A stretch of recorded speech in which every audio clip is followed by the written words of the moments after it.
प्रश्न नोट कर लो, फिर प्रारंभ करना। एक तो ये अंडरस्टैंडिंग आनी चाहिए। अगर ये नहीं भी आए तो कम से कम बराबर की अंडरस्टैंडिंग आनी चाहिए कि साइंस एंड स्पिरिचुअलिटी दोनों ही एक ही टारगेट को हिट कर रहे हैं। तो दोनों ही कैसे हैं? इक्वल रेस्पेक्ट के अधिकार है, दोनों को बराबर का सम्मान दे सकते हैं, कोई बड़ी बुरी बात नहीं। समझ में आया? ऐसा तो बिल्कुल नहीं रखना चाहिए दिमाग में कि नहीं नहीं हम विज्ञान के छात्र हैं, साइंस के छात्र हैं, ये सब अंधविश्वास में कहाँ करके पढ़ रहे हैं। नहीं, हमारे दिमाग में ये बात बैठ गई है कि ये दोनों ही सेम फिनोमेना, इनका कार्य करने का है। एक क्या है? फेथ के ऊपर, दूसरा मेथोडोलॉजी के ऊपर। इतना समझ में आया? अब हमेशा के लिए इस बात को ध्यान रखना कि हम जो चल रहे हैं अध्यात्म के रास्ते पर, जिसमें हमें शास्त्रों से शिक्षा मिल रही है, हमारे टीचर्स जो शास्त्रों को पढ़ाने वाले हैं उनसे जो हमें शिक्षा मिल रही है, ये बड़ी बड़ी यूनिवर्सिटी जो शिक्षा मिलती है उससे कहीं श्रेष्ठ है या हमें चिंता करने की जरूरत नहीं है। अगर हमें ऐसा सोचे साइंस से हमें रास्ता मिल रहा था, हमें भगवान की भक्ति से नहीं मिलेगा, नहीं, भगवान की भक्ति से उसी गंतव्य पर अवश्य।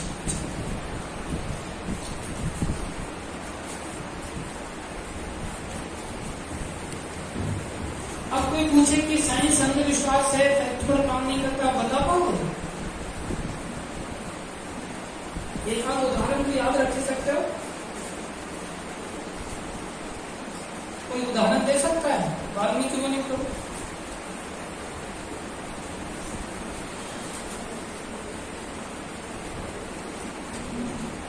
अभी जो बताया उसी में से कोई उदाहरण? एग्जाम्पल ऑफ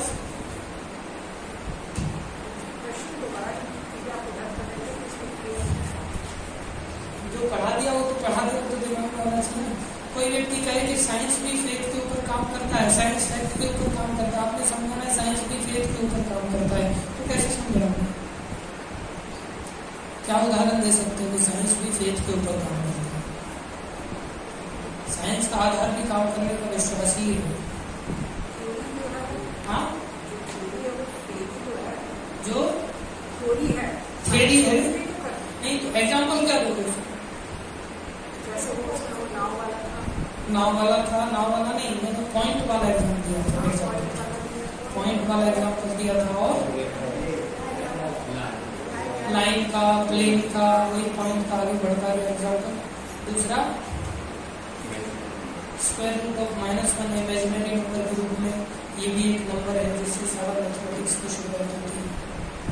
और एंट्रोपी का एग्जाम्पल दिया था थर्मोडायनामिक्स के अंतर्गत। ये सब फेथ है। आपने 12वीं में एक पिपेट्स ब्यूरेट्स के साथ एक एक्सपेरिमेंट किया था जिसमें एक लिक्विड को मिलाते थे तो ड्रॉप मिलाते चलते हैं तो एक पॉइंट पर आकर के उसका कलर चेंज हो जाता है।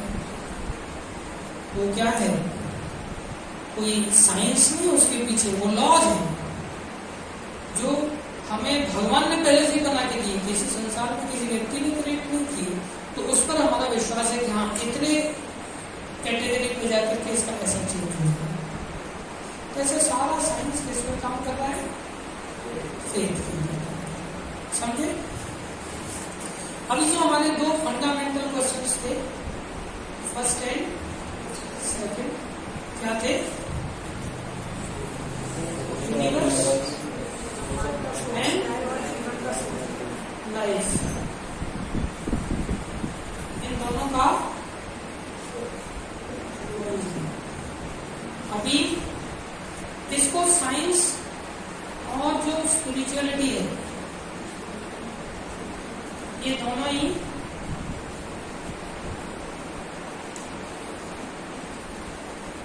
अपनी भाषा में उत्तर देते हैं। इन दोनों का स्रोत के रूप में ये दोनों ही अपनी भाषा में उत्तर देते हैं। क्या उत्तर देते हैं? साइंस भगवान को न कह करके उत्तर के रूप में साइंस कहता है जैसे GUT और शास्त्र कहता है not the GUD, this is GOD।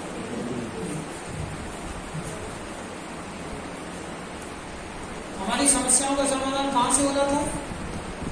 इन दो प्रश्नों के उत्तर से।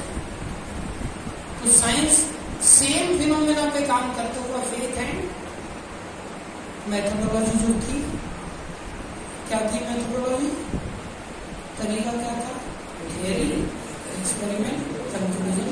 इन दोनों एस्पेक्ट पर चलते चलते चलते चलते साइंस इन दोनों प्रश्नों के उत्तर के रूप में क्या करती है? This is GUD, which is the source of universe as well as life within the universe। और शास्त्र क्या कहता है? सारे संसार का और जीवन का स्रोत क्या है? भगवान। ये अध्यात्म है। ये GUD का मतलब क्या है? इसको विज्ञान की भाषा में कहते हैं ग्रांड यूनिफाइंग थ्योरी।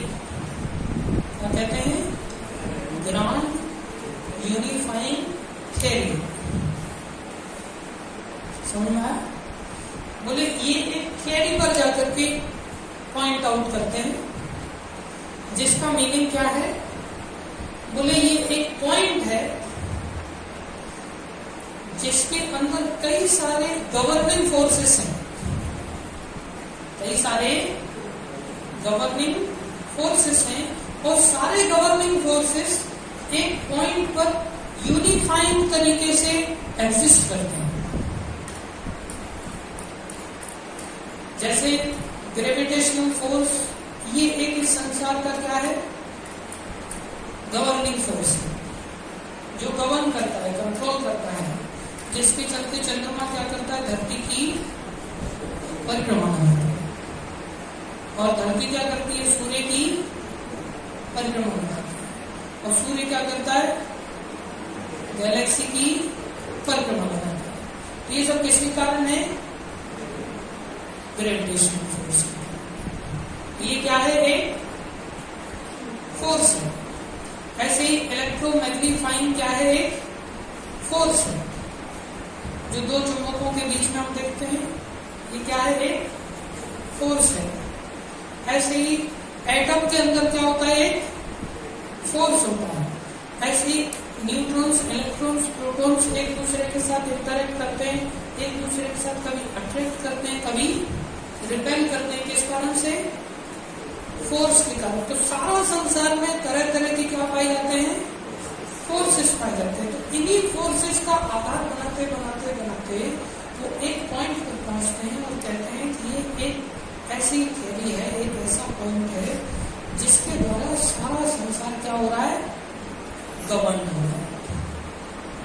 सारी सृष्टि बनी, सारी सृष्टि चल रही है, सारी सृष्टि आगे चल करके नष्ट होगी। ये सब कुछ किसके द्वारा है? इस थ्योरी के द्वारा प्राप्त हुआ। तो किसको पॉइंट आउट करते हैं? GUD।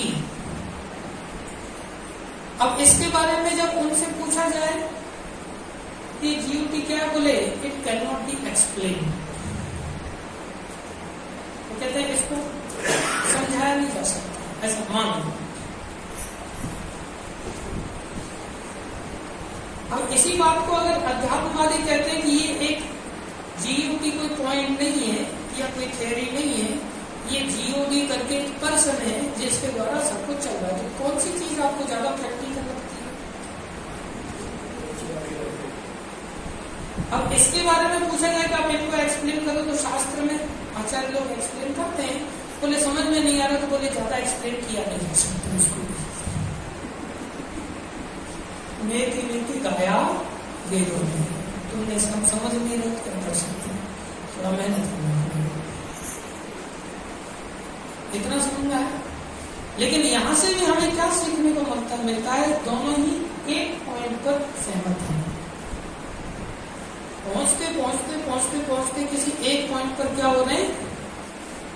सहमत हो रहे हैं, उसी रास्ते पर चलते चलते। हाँ, पर्सनलिटी को नहीं मान रहे, एक पर्सन को मान रहा है, एक इम्पर्सनल को मान रहा है, लेकिन मानना पड़ रहा है, किसी न किसी को मानना पड़ेगा। तो इसमें जो साइंटिस्ट हैं उन्होंने थ्योरी दिया, और और जो अध्यात्मवादी हैं उन्होंने भी थ्योरी दिया। तो यहां से क्या लगता है, साइंटिस्ट भगवान को मानते हैं क्या?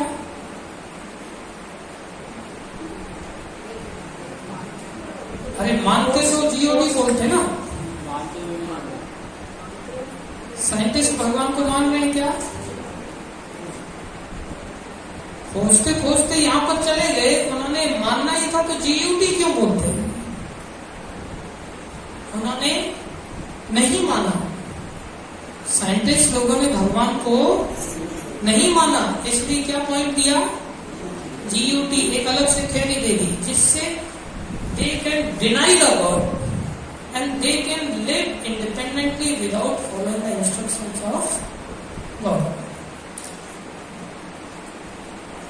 वो सारी प्रतिष्ठा संसार का जो कुछ भी है उसका सबका श्रेय स्वयं लेना चाहते हैं और उन्होंने भगवान को डिनाई करते हुए इस प्रकार से थ्योरी दी। ऐसी थ्योरी के नीचे कई सारी अन्य थ्योरीज भी हैं। कौन बोलता है ऐसा?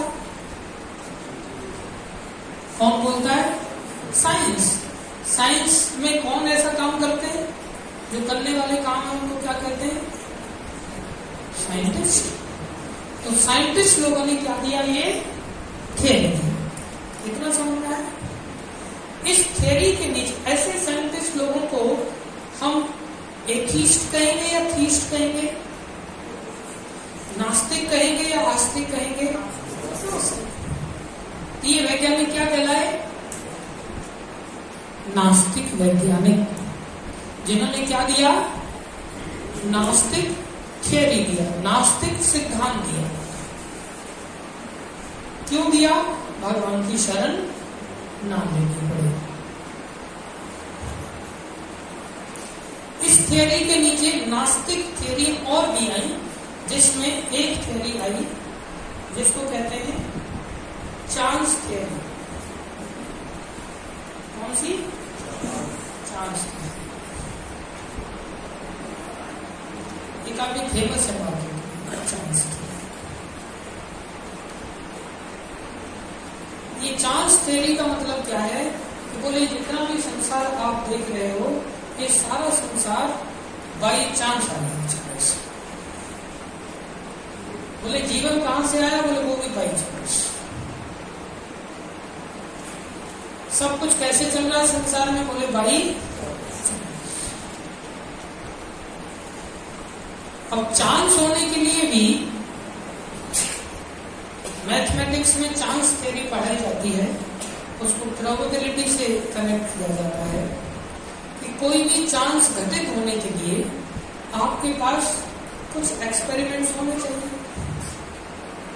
तो आपको क्या लगता है, यहाँ पर हम जैसे बैठे हुए हैं, यहाँ हमारा लैपटॉप चल रहा है, प्रोजेक्टर चल रहा है, मोबाइल चल रहा है, हाथ में पेन लेकर के मैं वो चल रहा हूँ, आप सब लोग अच्छी तरह बैठे हुए हैं, ऊपर से पंखे चल रहे हैं, लाइट चल रहे हैं, सब कुछ बहुत सिस्टमेटिकली हार्मोनाइज म्यूजिक घड़ी के अनुसार सब चलने का प्रयास कर रहे हैं।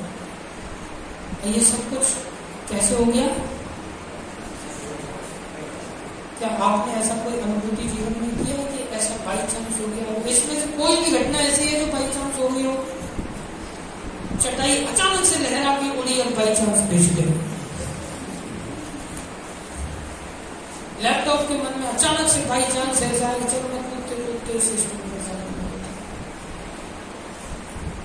माइक की अचानक से इच्छा हो कि मेरे हाथ में आके अटक गया, कैसे है? मेरे बाई चांस। ऐसा कोई अनुभव है किसी को कि अचानक से ऐसा बाई चांस हो गया हो दुनिया में? सुबह सुबह उठते हैं, एकदम नहा के निकलते हैं, एकदम से कपड़े आके बाई चांस लिपट जाते हैं।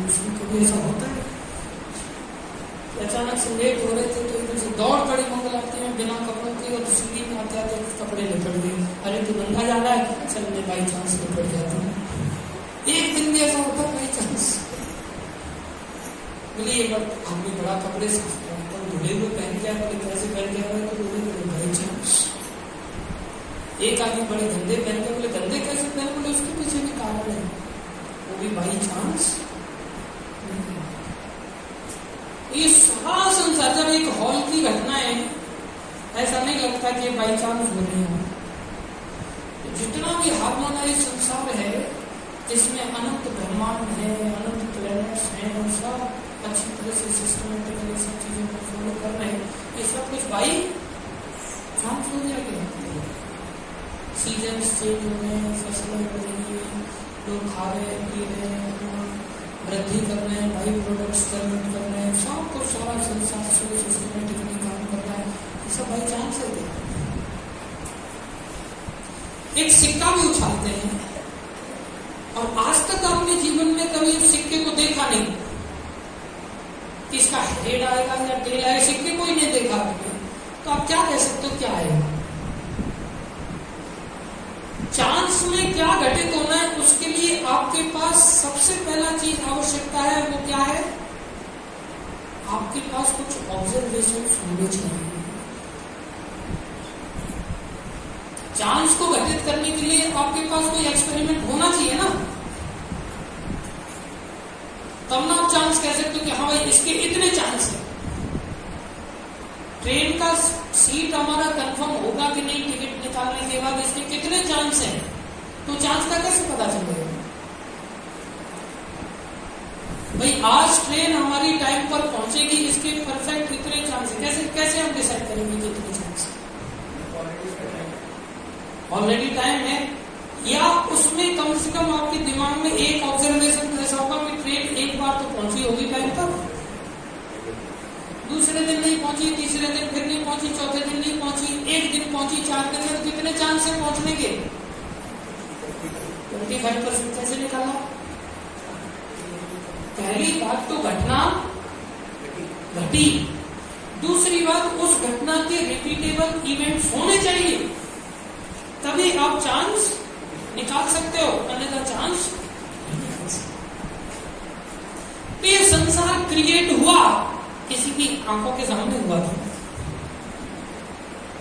किसी ने ऑब्जर्व किया था कि उस समय, जब ऑब्जर्व ही नहीं किया तो how can you say that this came by chance? या आपके सामने इतने बार हो चुका है क्या कि बार बार आपके सामने सृष्टि घटित हो रही है, खत्म हो रही है, मेंटेन हो रही है, बोले कोई सोर्स नहीं दिख रहा है, तो सब कुछ कैसे हो रहा है? कैसे कह सकते हो? कहा जा सकता है क्या? So this chance theory is totally impractical theory. This is nothing but the coming under this GUT atheistic theory. लेकिन बेवकूफ लोग इस चांस थ्योरी को मानते तो बहुत सारे बैठे हुए। कैसे बाई चांस? तुम पैदा कैसे करोगे? By chance. आज खाना कैसे खाओगे? By chance. मंदिर कैसे पहुंचोगे? By chance. मरोगे कैसे? बोले बाई चांस। कौन आएगा उठाने के लिए? पता नहीं, हम तो क्या तरीका हो? By chance. जिसका तुक्का लेते हो बात ले, ये सब धूर्त बात है, ये चांस थ्योरी के ऊपर। इसका एक प्रोफेसर था जिसने इस चांस थ्योरी को लॉन्च किया था, उसका नाम था प्रोफेसर जे मोनोद। क्या नाम था? जे मोनोद। जब न्यूज़पेपर में चांस थ्योरी है तो खूब मार्केट में फैली। प्रभुपाद जी उस समय लॉस एंजलिस में थे, तो वहां पर न्यूज़पेपर लेकर के भक्त लोग आए प्रभुपाद जी के पास। तो प्रभुपाद जी को कहते, Prabhupada this whole cosmos came by chance, this chance theory is and Prabhupada who said the chance theory, who invented this chance theory? Professor J. Mono. Prabhupada ji थोड़ी देर के चुप हो गए। Prabhupada ji कहते हैं if everything came by chance then theory must have came by chance also. Theory भी तो by chance आनी चाहिए, क्योंकि एवरीथिंग में थ्योरी भी तो आ जाती है। तो फिर उन्होंने उसको नोबेल प्राइज क्यों दिया गया? और उसको नोबेल प्राइज दिया गया। देखो ऐसी चांस थ्योरी को लेकर के कैसे मूर्खों का समाज है, उसको नोबेल प्राइज दिया गया। तो नोबेल प्राइज कैसे मिला? तो बाई चांस। बाई सब बाई चांस वाले कामकाज वाले थ्योरी के कंसेप्ट वाले नास्तिक। इसके बाद एक दूसरी थ्योरी आई थ्योरी समझ गए हो? बाई चांस समझ गए। इस दूसरी थ्योरी आई जिसका नाम था बिग बैंग। ये भी मार्केट में खूब चलती है। लोग एकदम घुमा फिरा करके इतना एक्सप्लेन करते हैं इसको कि ऐसे ऐसे अचानक से होते चले जाओ, फिर ब्लैक हो जाता है, ऐसा वैसा। एक ऐसा पॉइंट है जो सारा मासेस को डेंसली अगर उसमें इकट्ठा कर दिया जाए तो जिसके कारण उसकी डेंसिटी इतनी बढ़ जाए कि वो डेंसिटी इनफाइनाइट हो जाए और वो इनफाइनाइट टेम्परेचर पर इनफाइनाइट प्रेशर मेंटेन करते हुए अचानक से ब्लास्ट होता है, तब ये संसार अचानक से क्रिएट हो जाता है। ये इस थ्योरी का कंसेप्ट है। बोले ये एक ऐसा पॉइंट है जिस पॉइंट का टेम्परेचर इनफाइनाइट है, जिस पॉइंट पर मास इनफाइनाइट डेंसिटी के साथ एग्जिस्ट करता है, सारा संसार के जितने भी इंग्रेडिएंट्स हैं सबको एकदम कंडेंसली मर्ज कर दिया जाए और उस पॉइंट पर रेगुलेट किया जाए और उस पॉइंट को जब ब्लास्ट किया जाता है तो सब चीजें स्टैब्लिश हो जाती है। ये भैंस के आगे बीन बजाने जैसी थ्योरी है। भैंसी ऐसे सर हिला सकती है। दुनिया में कभी ऐसा संभव है कि अब जैसे हम यहाँ बैठे हैं, इसमें सब चीजों को एक पॉइंट पर रख दिया जाए। इसी स्टूल के ऊपर प्रोजेक्टर रखा है, लैपटॉप भी इसी जगह पर रख दिया जाए, मोबाइल भी इसी जगह पर रख दिया जाए, एम्पलीफायर भी इसी के ऊपर रख दिया जाए और ये सब चीजें अच्छी तरह से बंडल बना करके रख दी जाए। जितने भी भक्त लोग हैं उनको भी अच्छी तरह से रस्सियों से लपेट करके बंडल बना के रख दिया जाए और नीचे से डायनामाइट का एक बम रख दिया जाए, उसको उड़ा दिया जाए। उड़ाते ही एकदम से घूम घूम करके सब लोग जहाँ बैठे हुए हैं सब चीजें एकदम ऐसे स्टैब्लिश हो जाएंगी। हो सकता है आज से 80 साल पहले मथुरा का रेलवे स्टेशन पर ब्लास्ट हुआ था। आतंकियों ने ब्लास्ट किया था। मथुरा के रेलवे स्टेशन की जगह नहीं थी। ब्लास्ट हुआ, ब्लास्ट के दूसरे दिन पूरा लाइन बिछी हुई मिल गई एकदम से, सब पूरा एकदम रेलवे स्टेशन डिजाइन स्ट्रक्चर के रूप में इतिहास ही मथुरा था। ब्लास्ट करके रेलवे स्टेशन पैदा हुआ था। हो सकता है समाज में आगे का मैसेज सुनने के साथ हुआ हो।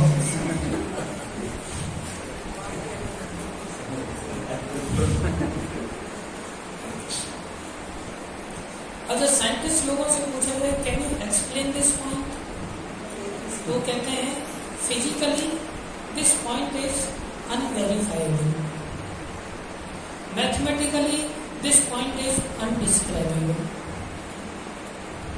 प्रैक्टिकली दिस पॉइंट इज अनएक्सपीरियंसेबल,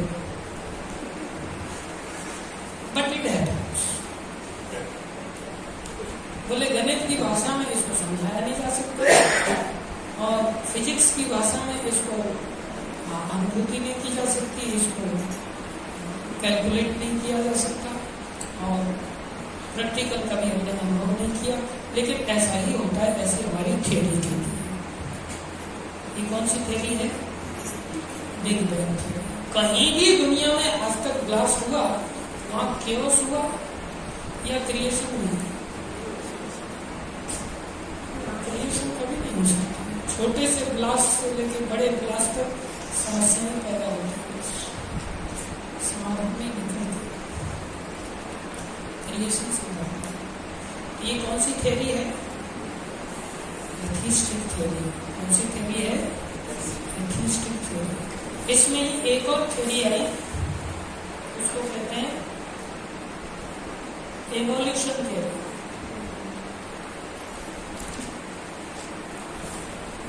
एक और थ्योरी है जो डार्विन ने थ्योरी दी, जिसमें कि बोले सारी सृष्टि का जो क्रिएशन हुआ ये इवोल्यूशन के माध्यम से। ये भी एथिस्टिक थ्योरी है। इसको विस्तार से हम तीसरे चौथे सेशन में पढ़ेंगे, समझेंगे। ये तीन थ्योरी मुख्य रूप से प्रसिद्ध हैं जो किसके अंतर्गत आती हैं? जीव टी के अंतर्गत आती है, जो कौन देते हैं? एथिस्टिक साइंटिस्ट देते हैं, साइंस नहीं देता। कौन से साइंटिस्ट देते हैं? जो एथिस्टिक हैं, जो नास्तिकवादी जो साइंटिस्ट। आप आगे चलोगे,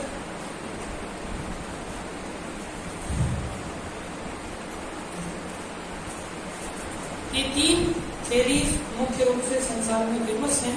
इन्हीं के सब थियरीज हैं जो मार्केट में और लॉन्च होती रहती हैं। कुछ कहता है, कुछ कहता है, सभी अपनी नकलियां बजाते हैं और भगवान से दूर ले जाते हैं। कितना समझ में है? अब थोड़ा सा और आगे बढ़ते हैं। जैसे एथिस्टिक थियरीज हैं, ऐसे ही साइंटिस्ट तो इंसान ही हुए हैं। तो कुछ साइंटिस्ट लोगों ने इस पर रिसर्च करके भगवान की सत्ता को माना और उन्होंने लॉजिकली एक और थ्योरी दिया। वो कौन सी कैटेगरी में आती है? थीस्टिक थ्योरी, अर्थात आस्तिक सिद्धांत। कौन सा सिद्धांत? अब ये सिद्धांत समझ में आया आपको? ये कितने प्रैक्टिकल लगे आपको? ये इम्प्रैक्टिकल थे, हवा में गोली छोड़ने वाले काम थे। अब थीस्टिक सिद्धांत पर हम आते हैं। थीस्टिक सिद्धांत को, थीस्टिक थ्योरी को, जो कि थीस्टिक साइंटिस्ट हुए हैं, वो साइंटिस्ट ने होगी, उन्होंने क्या कहा है उस चीज को लेकर के और भगवान को समझने की चेष्टा करेंगे। और थोड़ा लैपटॉप की बटन दबा दो कोई, जब बटन दबाने का समय आया तो चला गया।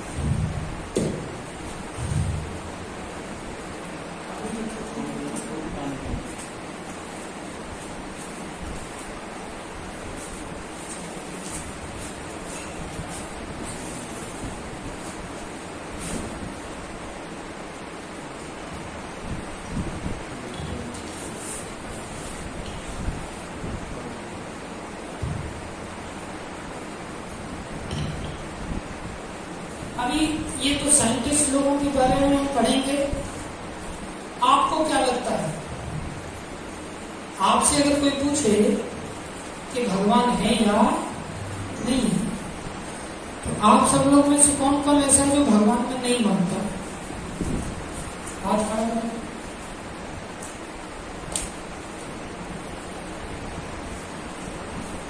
भगवान में नहीं मानता।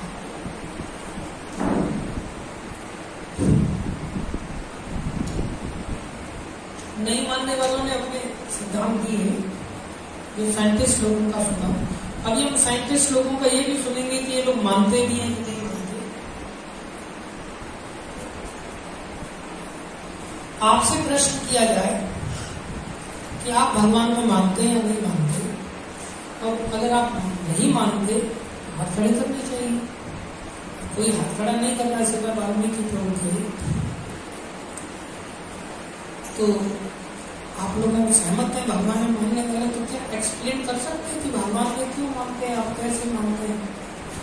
इन्होंने तो थ्योरी दिया अपनी कि हम इस कारण से भगवान में नहीं मानते। क्यों माने भाई बिग बैंग से संसार आया? क्यों माने भाई 40 से आया संसार? क्यों माने जीवटी से संसार आया? क्यों माने एवोल्यूशन से संसार आया? उन्होंने अपने प्रस्तुतिकरण किए ना। हम कैसे प्रस्तुतिकरण कर सकते हैं अगर भगवान में हम मानते हैं कि भगवान है? साइंटिस्ट तो उसी को कहेंगे जो प्रमाण के साथ बोले, अर्थात अंधविश्वासी नहीं है। उसने अपने सिद्धांत दिए, चाहे वो सिद्धांत अंधविश्वासी थे, इम्प्रैक्टिकल थे, लेकिन फिर भी कुछ तो बोला ना। हमारी श्रद्धा अगर वास्तव में पक्की है, जैसे इनकी पक्की है नास्तिकवाद में, हमारी अगर नास्तिकवाद में श्रद्धा पक्की है, तो हम कैसे विश्वास करें? हमारे पास भी कुछ बोलने के लिए होना चाहिए, कुछ लॉजिक होना चाहिए। अगर अभी मैं पूछूं कि भाई आप लोग कैसे मानते हो? मैं अभी रमन रेती गया था, यात्रा देहरादून की आई थी, तो मैं वहां से एक बालक मिला मेरे को, तो मैं भी आपके साथ आना चाहता हूँ। आ गया तो लोकेश नाम का लड़का था। तो मैंने पूछा कि तुम क्यों? बोले मैंने भगवान की शरण में जाना है। मतलब तेरे को कैसे लगता है भगवान है? तुम्हें क्या लगता है भगवान है नहीं कि नहीं? बोले भगवान है। मतलब कैसे लगता था? बोले बचपन से पूजा करता हूँ। बोले मतलब तुम पूजा करते हो तो इसको सिद्ध हो गए भगवान है। बोले नहीं मेरे साथ ऐसे चमत्कार हुए, वैसे चमत्कार हुए। तो लोग अपने अपने सो कॉल्ड लॉजिक देते हैं, लेकिन जैसे ये लॉजिक उनको समझ में आ रहे हैं, तभी तो उन्होंने ये थ्योरी दी है साइंटिस्ट लोगों ने, लेकिन ये लॉजिक प्रैक्टिकली हमें समझ में आ रहा है क्या? हम कन्विंस हो पा रहे हैं क्या इन लॉजिक से? नहीं। इसलिए लॉजिक तुम तुम्हारे पास रखो। ये तो व्यक्तिगत धारणा हो सकती है, सार्वभौमिक, सार्वकालिक, सार्वजनिक धारणा को सिद्ध करके दिखाओ ना। तो ऐसे ही कोई व्यक्ति व्यक्तिगत रूप से भगवान को मान सकता है और उस पर चल सकता है, लेकिन अगर ये वास्तव में साइंस है, अगर ये एक्सपेरिमेंटेबल है, अगर ये थियरी है और अगर इसका कंक्लूजन है और ये नॉन चेंजेबल है, तो आपको एक्सप्लेन करके आना चाहिए। आपके पास भी कुछ ऐसी थियरी होनी चाहिए जो लॉजिकली आप एक्सप्लेन कर पाए। सबसे बड़ी बात आवश्यकता इस बात की ऐसी है, चलो कोई कहे मैं इस सब चीजों में नहीं मानता क्योंकि मेरे को किसी को नहीं बदलना होता है, मेरे को क्या जरूरत है किसी को एक्सप्लेन करने की, इसलिए मैं नहीं एक्सप्लेनेशन देता। अरे मूर्ख, तुम्हारा मन ही तुम्हें विवश कर देगा एक दिन कि भगवान नहीं है, तब उस मन को तुम कैसे समझाओगे? इसलिए व्यक्तिगत रूप से हमारे ही मन को समझाने के लिए हमारे पास कुछ ऐसे आधार होने चाहिए, ऐसे लॉजिक होने चाहिए, ऐसी थियरी होनी चाहिए, ऐसा कंसेप्ट होना चाहिए जिस आधार पर हम खुद भी समझें और दूसरे को भी। प्रभुपाद जी ने एक बार सारे लीडर्स को बुलाया और प्रभुपाद जी ने कहा, all of you are convinced about this question consciousness और नॉट? चुप हो गए, भाई तुम सबको समझ में आया भक्ति के बारे में कि नहीं आया? कोई पता ही नहीं था।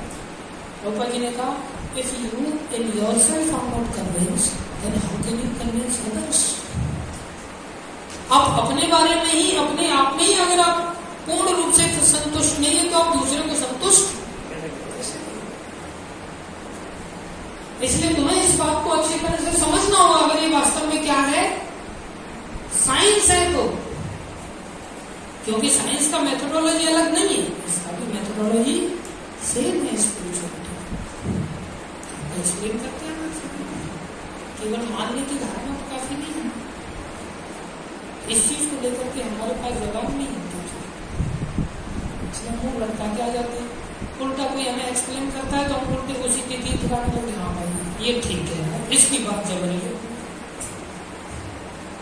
इसलिए आजकल यूट्यूब पर दुनिया भर के लोग दुनिया भर की फालतू की बातें सुनते रहते हैं।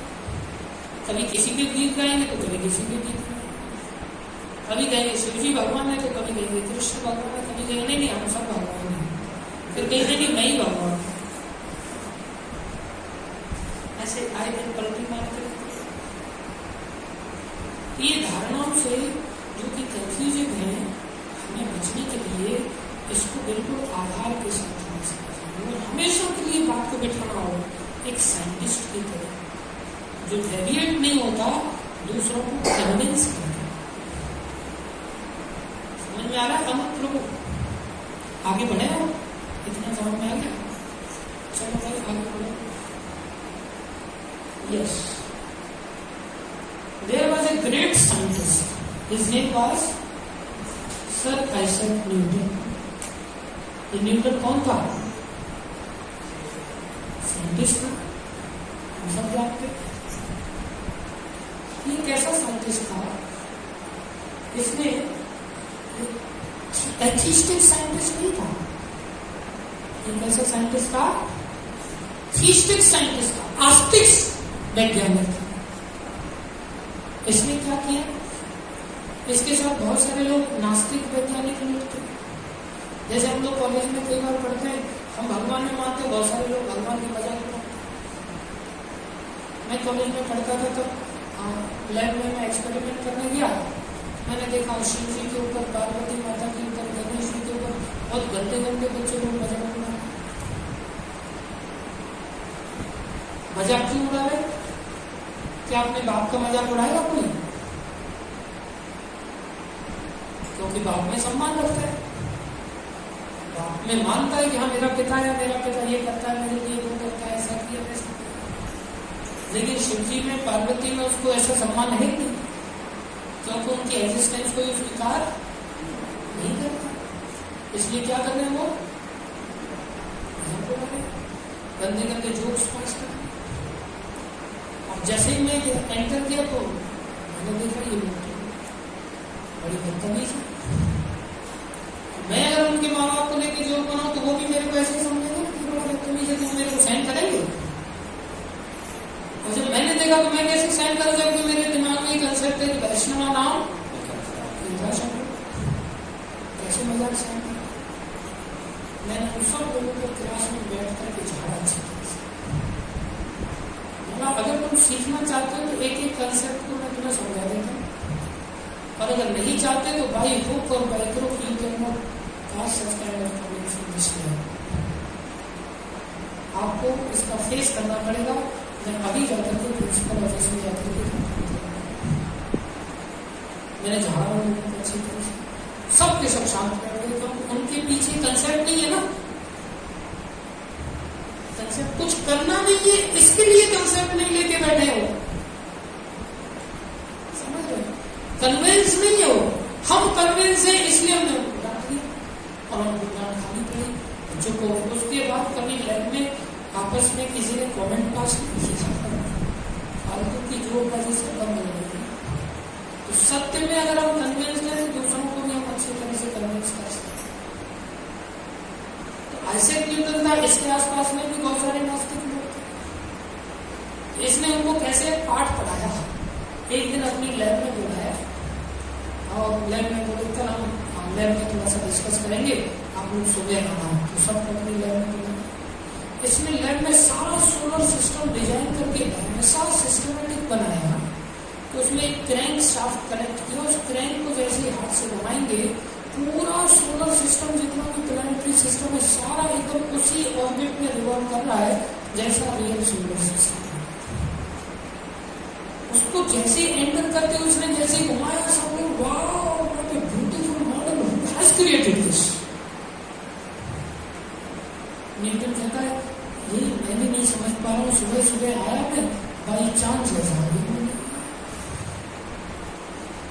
सारे साइंटिस्ट कहते don't joke Newton, how is it possible such a complicated such a well designed model and not only it is visualising so nicely, this is rotating so systematically, how it came by chance? Please tell us who has created this, किसने बनाया? Newton ने कहा कि ऐसा एक prototype छोटा सा model तुम कह रहे हो कि अपने आप नहीं बन सकता, तो जो ओरिजिनल सोलर सिस्टम है वो अपने आप बाई चांस कैसे आ गया? उनकी आंखें फटी हुई है, ठीक है। न्यूटन कौन था? साइंटिस्ट, थीस्टिक है, एथीस्टिक, थीस्टिक साइंटिस्ट, जिसने थीस्टिक थ्योरी दिया और माना भगवान नाम की चीज। क्या कहता हो? I do not know what may appear to the world, मैं नहीं जानता लोगों को क्या लगता है, but to myself I seem to have been like a boy playing by the seashore. मैं तो इस संसार में अपने आप में तो छोटा सा बच्चा समझता हूँ कि जो समुद्र के किनारे खाली खेल रहा है। And diverting myself in now and then finding a smoother pebble on a prettier shell than ordinary, whilst the great ocean of truth lay all undiscovered before me. जब मैं तो बहुत नगण्य जीव हूँ इस सृष्टि के अंदर, जबकि ये विशाल सृष्टि कितनी कॉम्प्लिकेशन से भरी हुई है, इसको भगवान के तरीके से इतना कॉम्प्लिकेटेड सोलर सिस्टम जिसका कि सब चीजें इतना सिस्टमेटिक है। आगे बढ़ो।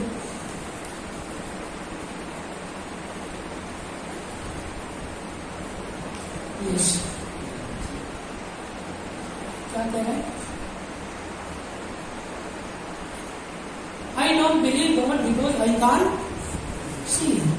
बहुत सारे लोग ऐसा कहते हैं, सीइंग इज बिलीविंग, हम देख नहीं सकते इसलिए हम मानते भी नहीं। और जैसे कई बार एयरपोर्ट पे जाते हैं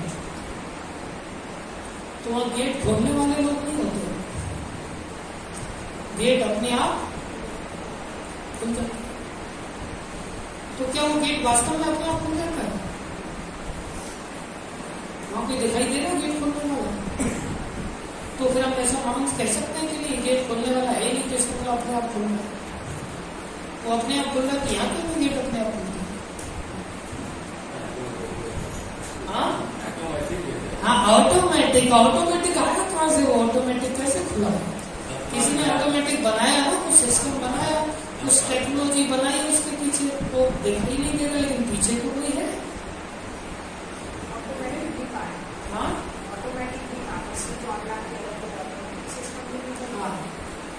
हर चीज के पीछे कोई ना कोई कारण है।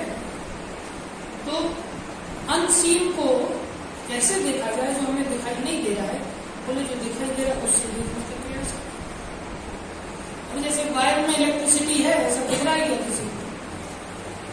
लेकिन पंखा घूमते हुए दिख रहा है, तो उसको देख के हमें समझना चाहिए कि वायर में इलेक्ट्रिसिटी है। So the unseen can be seen by seen methods. जो दिखाई नहीं दे रहा है उसको जो दिखाई दे रहा है उससे देखने का प्रयास करना चाहिए। ज्यादा बुद्धिमान है मूर्ख व्यक्ति इस प्रकार के कमेंट पास करता है कि भगवान होते तो हमें दिखते क्यों नहीं? भगवान दिखेंगे भी लेकिन उसके लिए प्रोसीजर भी फॉलो करना पड़ेगा। आगे बोलो।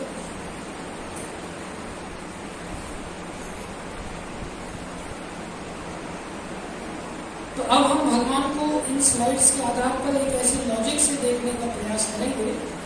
In the following slides, learn to see God based on your practical experiences of the things around you. आपके चारों तरफ कुछ चीजों को देख करके हम अब ऐसा लॉजिक लगाने का प्रयास करेंगे जैसे हमने चार्ल्स थ्योरी को डिनाई किया था, नेगलेक्ट किया, बिग बैंग थ्योरी को डिफाइन किया। कैसे किया? आसपास प्रैक्टिकल एक्सपीरियंसेस के आधार पर। ऐसे ही हम भगवान की थ्योरी को एक्सेप्ट करेंगे किसके आधार पर? आसपास के प्रैक्टिकल एक्सपीरियंसेस। वो है दिस यूनिवर्स, इस संसार को अगर देखें वो जिसके बारे में हमने चर्चा की थी, Who created this universe? और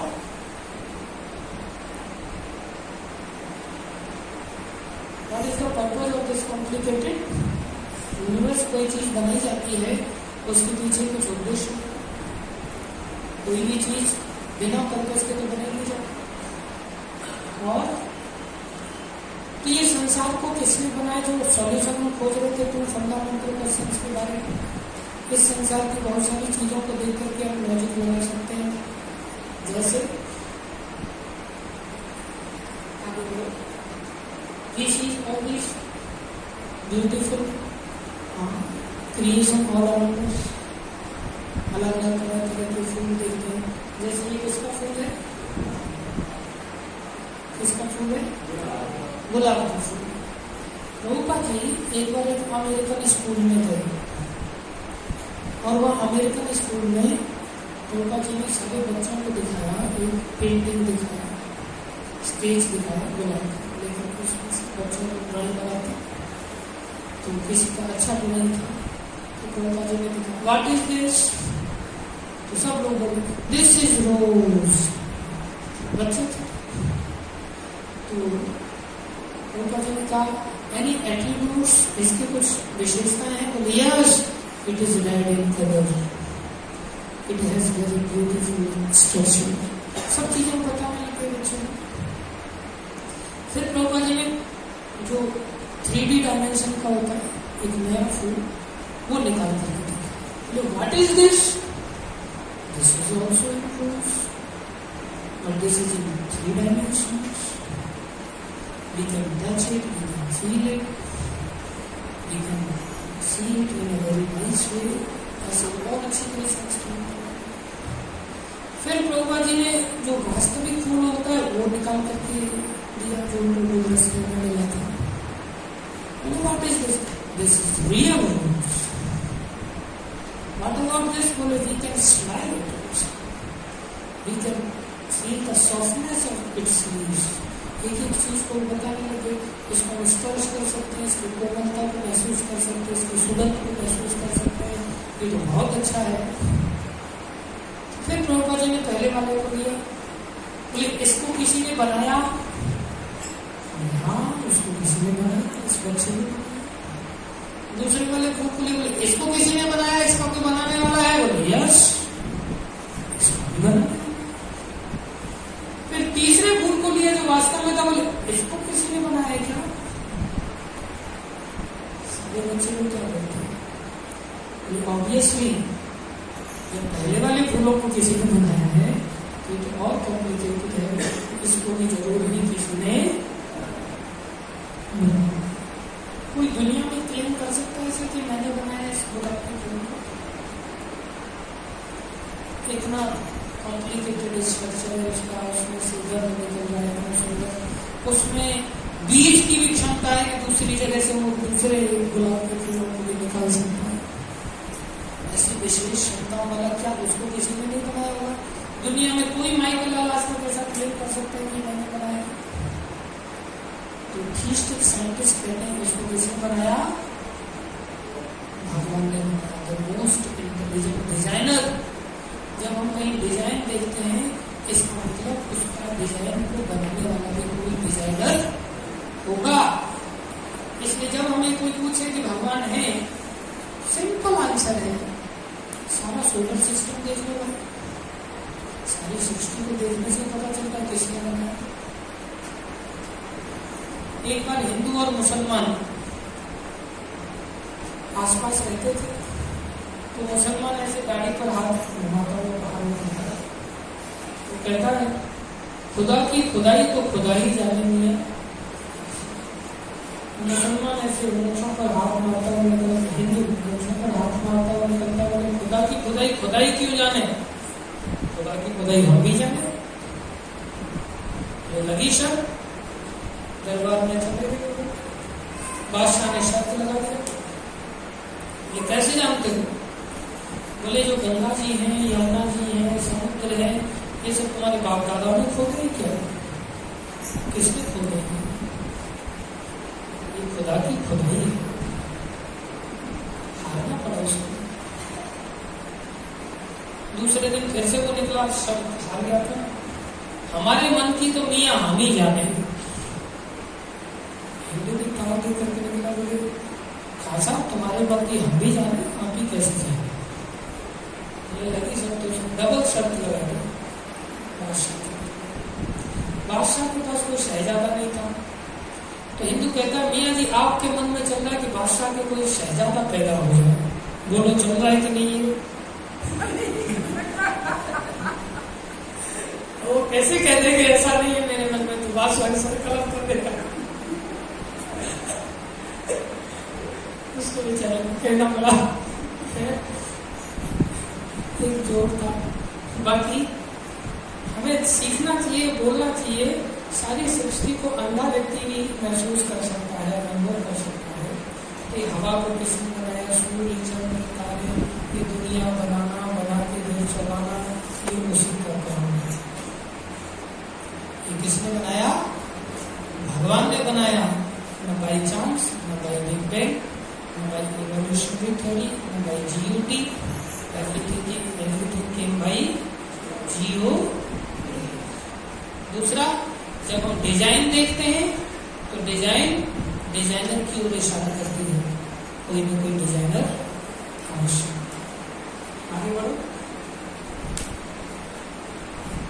देखो कितने तरह तरह के पक्षी हैं, कौन कलर इनको भरने के लिए?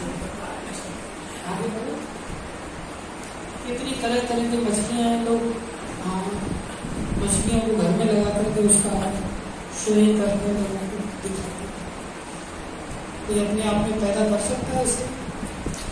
अद्भुत मछलियों किसने बनाया? भगवान ने बनाया। आगे बढ़ो। कितनी क्यूट जीव पाई जाती है, तरह तरह के लोग पालतू बनाते हैं। आगे बढ़ो।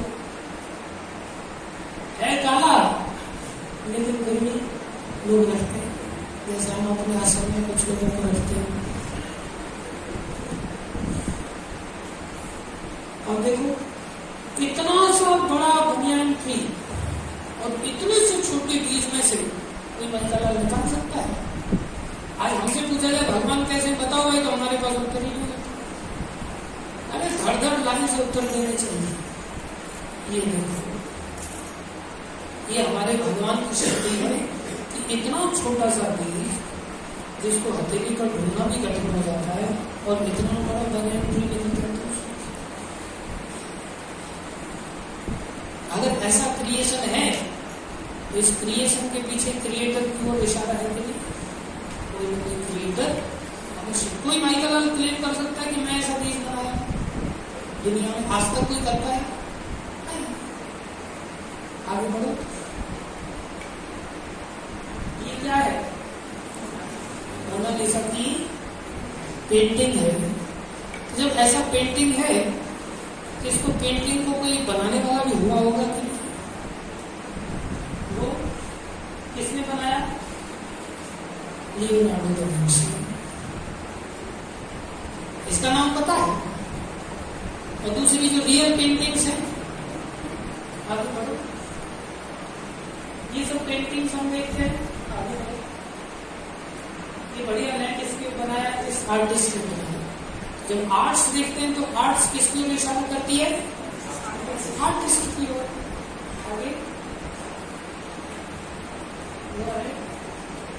ये सब तरह तरह की लैंडस्केप बनाई जाती है। आपको पता है, देख के बनाया है, ये कोई ऐसा नहीं है कि किसी ने इन्वेंट किया इसको अलग से। सीन को, रियल सीन को देख करके ऐसा कॉपी बनाने का प्रयास कर, उसका इतना ग्लोरिफिकेशन होता दिखती है ये चीजें। आगे बढ़ो। अब जो रियल है उसको किसने बनाया? उसका आर्टिस्ट कौन है? उसकी भी आर्टिस्ट है। अरे आप जिस नाक को देख के खुश होते बोलते हैं, शीशे में देख के उस नाक को देखो किसने बढ़िया, भावों को देख के खुश होते हैं, दांतों को देख के खुश होते हैं, शरीर को देख के खुश होते हैं, उसी को देख के भगवान की याद आनी चाहिए। हम एथिस्टिक लोगों में से भगवान की याद आती नहीं, अपने आप को एक्सपोज करते हैं। आगे बढ़ो। Who is the artist? Logic है। हम स्पेस टेक्नोलॉजी में देखते हैं कितनी सारी चीजें। स्पेस में अगर छोटा सा सैटेलाइट लॉन्च किया जाए तो उसके लिए कितनी मशक्कत करनी पड़ती है, तब जाके उसको छोड़ करके फिर वो घूमता रहता है और फिर को उसको बहुत सारे लोग चैनल को पूरी तरह से कंट्रोल करने के लिए पूरा एक चैनल पैनल बैठता पूरा पैनल बैठ करके सारा कंट्रोल करके उसको छोटे से सैटेलाइट कितने लोग कंट्रोल रूम में बैठते हैं, तो जाकर के वो सैटेलाइट छोटा सा कंट्रोल हो पाता है, उससे इंफॉर्मेशन प्राप्त करते लोग। Round the clock critical observation of the critical parameters. हर समय लोग बैठे रहते हैं, पागलों की तरह बैठे रहते हैं हर चीज के लिए। हम एक बार महाराष्ट्र में एक डैम है, वहाँ पानी भरता है,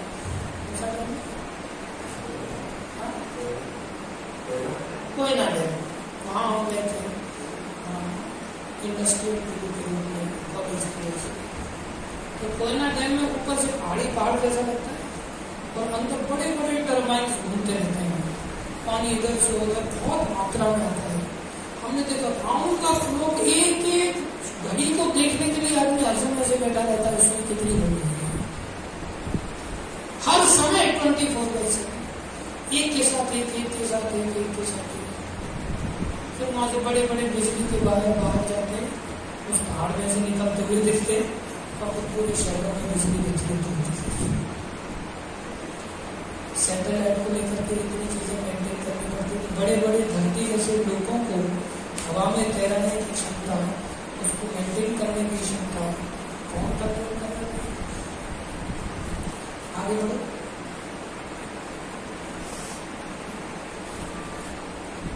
ये सब कितने पैरामीटर्स होते हैं? कई सारी चीजें कंट्रोल में रखनी पड़ती है। लो फास्ट और धरती को सूर्य के साथ मेंटेन करना। आगे बढ़ो।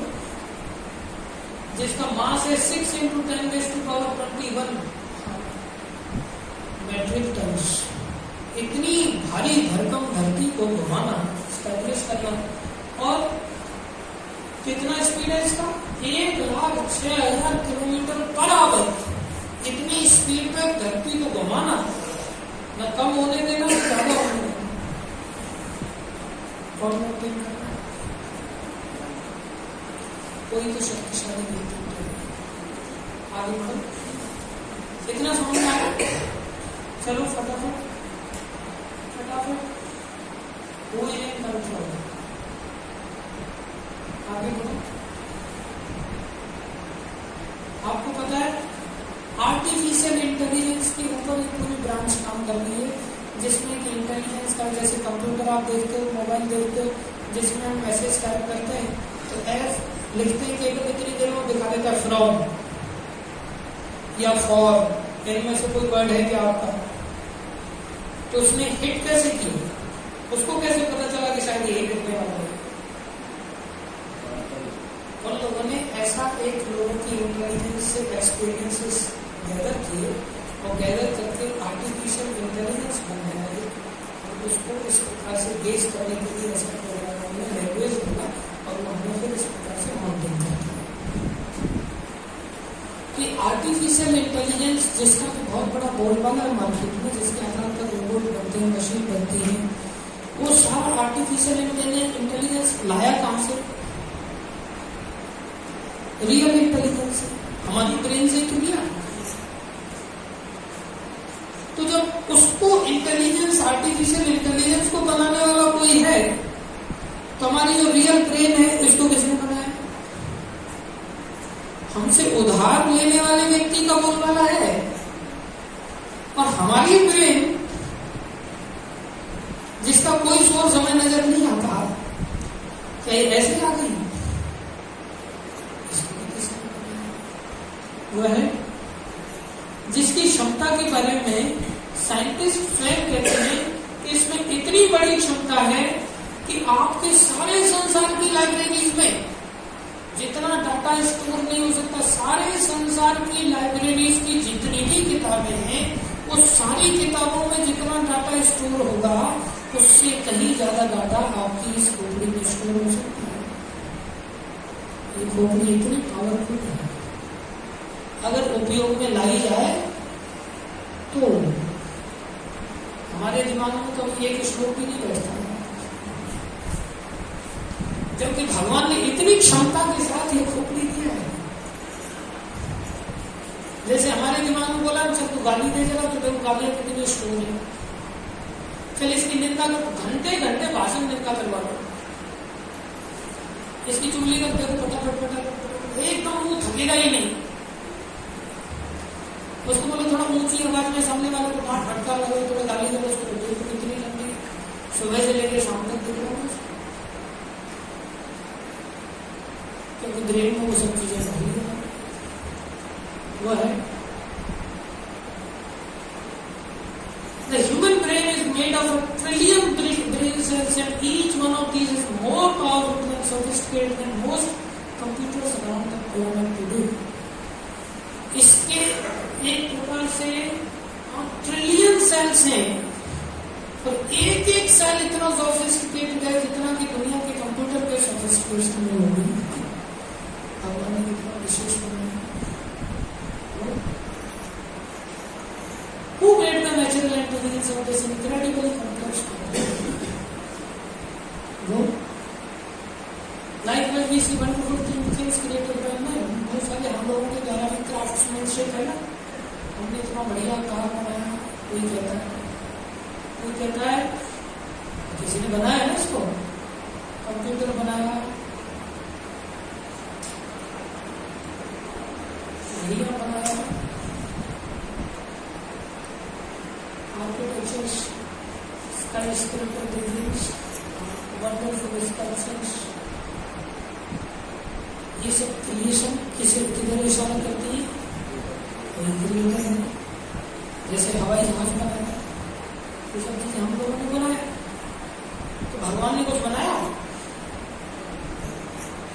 भगवान ने इतना बढ़िया हवाई जहाज बनाया कि जो आज तक साइंटिस्ट नहीं बना पाए। आपको क्या पता है मच्छर कितना बढ़िया हवाई जहाज है, मक्खी कितनी बढ़िया जहाज है। एकदम मच्छर ऐसा परफेक्ट लैंडिंग करता है कि उसके लिए आपको नीचे कोई ऐसा बनाने की जरूरत नहीं है कि आपको इतना बड़ा रोड बनाना है, आपको रडार सिस्टम लगाना है उसके लिए कि हाँ भी आप लैंड कर सकते हो, या आपको टेक ऑफ करने के लिए इतना बड़ा रनवे बनाना पड़ेगा तभी टेक ऑफ होगा। नहीं, लैंडिंग परफेक्ट, फटाक से टेक ऑफ भी एकदम फर्स्ट क्लास, कोई आवाज नहीं, कुछ नहीं, इतना माइन्यूट और इतना परफेक्ट टेक्नोलॉजी के साथ कि उसका रडार भी इतना बढ़िया काम करता है। जैसे वो देखता है हाँ इधर से मिसाइल आ रही है, उड़ जाओ जल्दी से, नहीं तो हिट हो जाओगे। तो जैसे वो देखता है कि हाँ इधर से कोई अटैक होने वाला, पी उसका एकदम रडार सिस्टम एक्टिव हो जाता है, वो बोलता उड़ो जल्दी से, उड़ जाता है। ऐसा बढ़िया उसका सिस्टम भगवान ने बनाया। उसमें मुंह में ऐसा सिरेंज दिया है कि एकदम देख लेता है यहाँ नश है, और बिल्कुल एकदम होते हैं वो ONGC वाले की यहाँ जो तेल का कुआ है, ऐसे उसको रिसर्च में सारी टेक्नोलॉजी उसके पास है। यहाँ एक फोन का कुआ है, यहाँ मार को पिंच कर दो, तो पिंच भी ऐसा करता है वो कि पहले एनेस्थीसिया देता है वो, साइंस ऐसा कि आपको पता न चले कि उसकी सिरिंज कब घुस गई, और इतना मात्रा का एनेस्थीसिया देता है कि पीते ही बोले अब उसको पता होने लगे। ज्यादा देर तक बेहोश नहीं रहता, थोड़ी देर के लिए एनेस्थीसिया देगा, फिर अंदर अपना पैर घुसा देगा, फिर पैर को पूरा शक कर लेगा, फिर कहेगा हरे कृष्णा गाएगा, चलते हैं, पूरा टेक ऑफ करेगा, एकदम से उड़ जाएगा। कितना बढ़िया। और ऐसा प्लेन बनाया कि एक प्लेन दूसरी प्लेनिंग के साथ संबंध स्थापित करके नए नए प्लेन बना सकते। ऐसा भी सिस्टम ऐसा दुनिया में कोई क्रिएशन नहीं कर सकते प्लेन, क्या क्रिएशन करेंगे? आपस में कोई क्रैश भी नहीं करता, तो प्लेन आपस में किसने बनाया? एक खाली हम जो आजकल जो दोनों यूज में आते हैं छोटे छोटे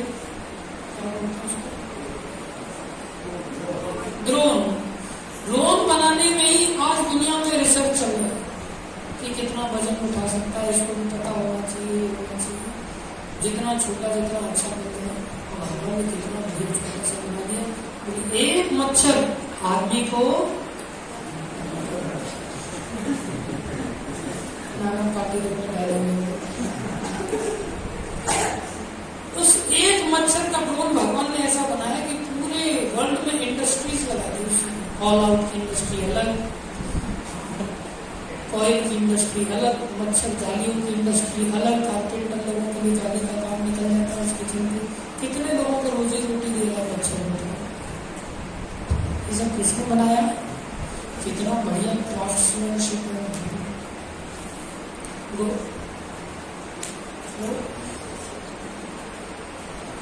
God created fruits especially for human beings। कितने सारे अच्छी अच्छी चीजें भगवान ने बनाई। आगे बढ़े। बहुत सारे ऐसे साइंटिस्ट लोग इन सब लॉजिक्स के आधार पर, कौन से लॉजिक्स? अगर पेंटिंग है तो पेंटर होगा, डिजाइन है तो डिजाइनर, क्रिएशन है तो क्रिएटर होगा, लॉज है तो लॉ मेकर होगा। इंजीनियरिंग में तो लॉज ही लॉ भरे पड़े, हर सब्जेक्ट के अंदर लॉज। अगर आपने लॉज पढ़ दी तो आप पास हो गए। लॉज को किसने बनाया? भगवान ने। ये सब चीजों से लॉजिक निकलता है। ऐसे ही एल्बर्ट आइंस्टाइन था, तो कैसे साइंटिस्ट था? Atheistic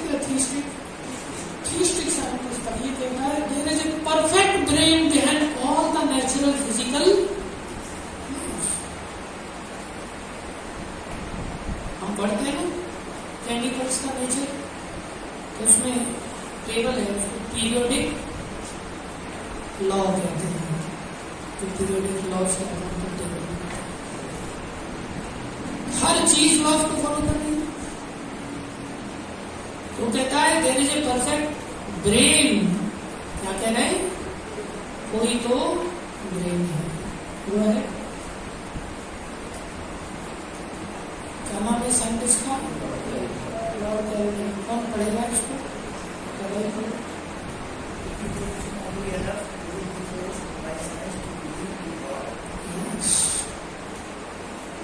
If you will strongly think about it, थोड़ा सा आपको सोचने के लिए दिमाग लगाओगे तो आप फोर्स किए जाओगे साइंस के ही द्वारा, जो आपको कहेगी